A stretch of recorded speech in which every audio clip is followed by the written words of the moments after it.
Bismillahirrahmanirrahim. Assalamualaikum warahmatullahi wabarakatuh.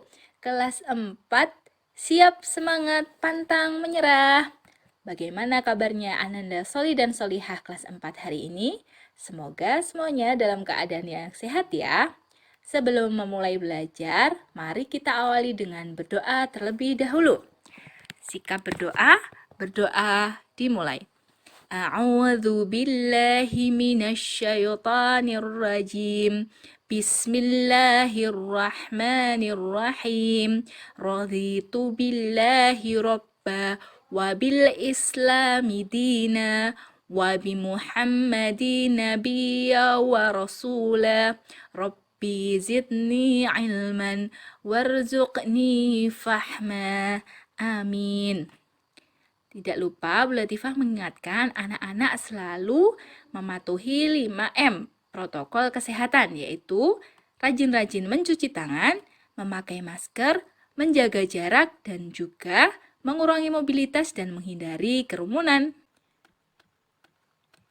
Hari ini kita akan belajar mapel ilmu pengetahuan alam, yaitu tentang kerusakan lingkungan dan juga pemanfaatan hewan sebagai sumber daya alam dengan baik.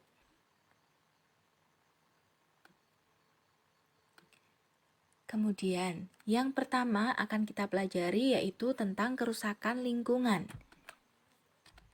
Kerusakan lingkungan itu apa ya? Jadi di sini Bu Latifah akan menjelaskan terlebih dahulu perilaku kita sebagai manusia ya. Jadi manusia itu berinteraksi dengan sesamanya, yaitu kita sebagai manusia dan juga dengan hewan, dengan tumbuhan, dan yang lainnya. Interaksi manusia itu di lingkungannya jika tidak seimbang akan menimbulkan berbagai permasalahan. Tidak jarang ya, manusia merusak lingkungan untuk kepentingannya sendiri tanpa memperhatikan keberlangsungan hidup baik hewan maupun tumbuhan. Perilaku tersebut termasuk perilaku yang zalim ya, yang dilarang oleh agama kita. Oleh karena itu, sebagai manusia, kita harus bersikap baik terhadap sesama maupun lingkungan. Kita dapat menggunakan sumber daya alam secukupnya saja agar tidak mubazir dan merugikan yang lain. Contoh kegiatan manusia yang menyebabkan kerusakan itu apa ya? Di sini Bu Latifah menjelaskan beberapa contoh. Yang pertama yaitu membakar hutan. Kenapa ya membakar hutan itu dapat merugikan lingkungan?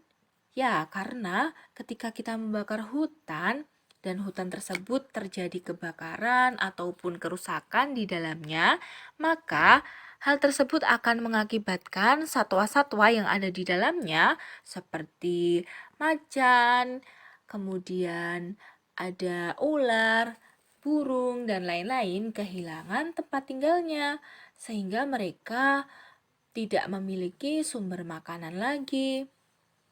Yang kedua, yaitu menggunakan bom atau pukat harimau untuk menangkap ikan di laut yang menyebabkan rusaknya ekosistem laut seperti contohnya merusak terumbu karang. Ketika ada penangkap ikan yang menggunakan bom untuk mencari ikan, maka bom itu tidak hanya membunuh ikan-ikan yang akan diambil, tetapi juga ekosistem yang ada di dalamnya, merusak rumah-rumah ikan, kemudian makanan-makanan yang ada di dalamnya, maupun hewan-hewan kecil yang seharusnya tidak ikut ditangkap.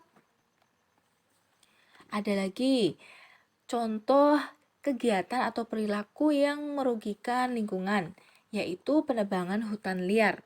Mengapa ya? Karena hal tersebut dapat mengakibatkan hutan menjadi gundul. Kalau hutan itu menjadi gundul, maka akan sangat mudah terjadi yang namanya tanah longsor dan banjir. Tentu hal tersebut tidak baik ya bagi lingkungan sekitar. Jadi sebaiknya ketika kita melakukan penebangan pohon, kita lakukan tebang pilih, yaitu menebang pohon-pohon yang memang sudah besar dan sudah sepantasnya panen ataupun ditebang. Kemudian setelah itu kita melakukan yang namanya reboisasi, yaitu penanaman kembali hutan yang telah ditebang. Kita biasanya mengibaratkan, ketika kita menebang satu pohon, maka kita juga harus menanam satu pohon itu lagi, supaya pohonnya tidak habis, tidak gundul, dan terjadi penghijauan, sehingga akan tetap terjadi keseimbangan di dalam hutan tersebut. Ini adalah contoh dari kegiatan reboisasi. Kemudian ada lagi membuang sampah sembarangan. Jadi membuang sampah sembarangan dapat menyebabkan banjir dan juga lingkungan kita menjadi kotor.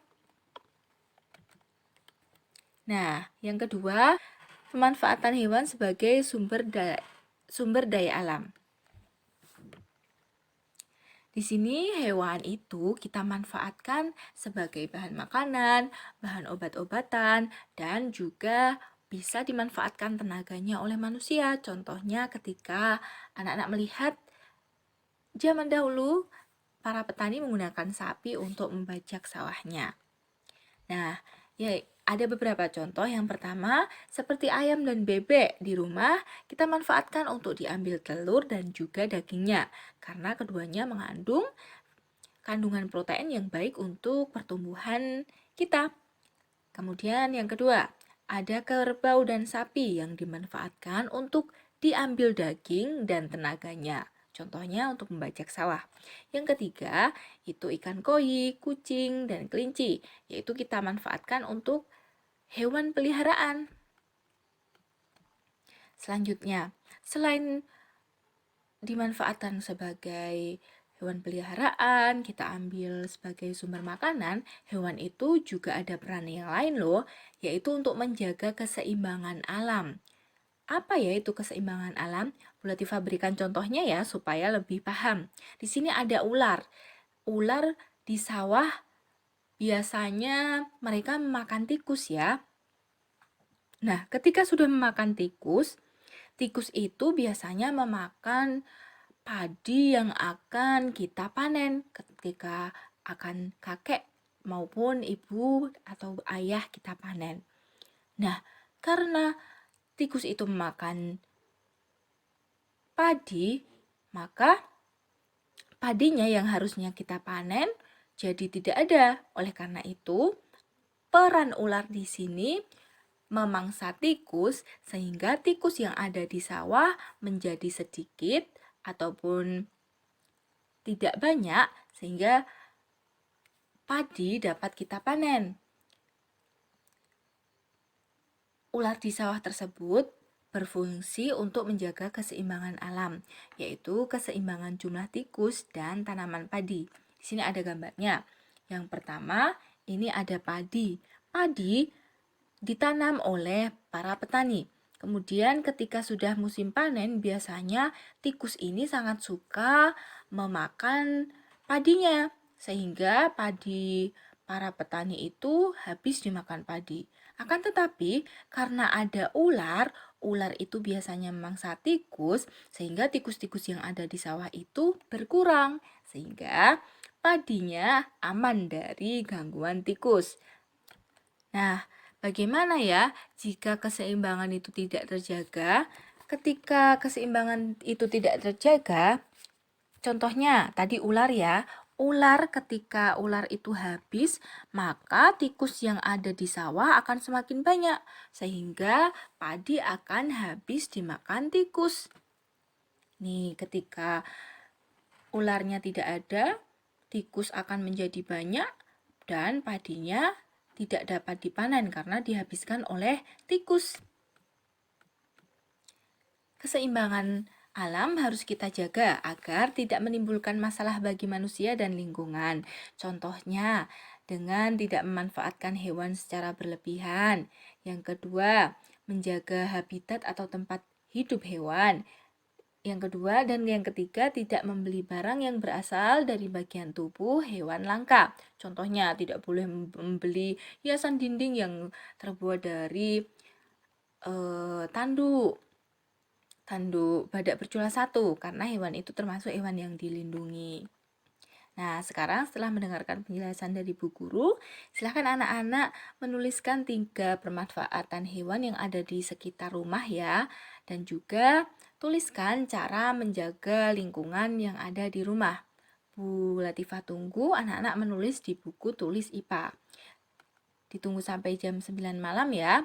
Sekian pembelajaran hari ini, semoga bermanfaat. Wassalamualaikum warahmatullahi wabarakatuh.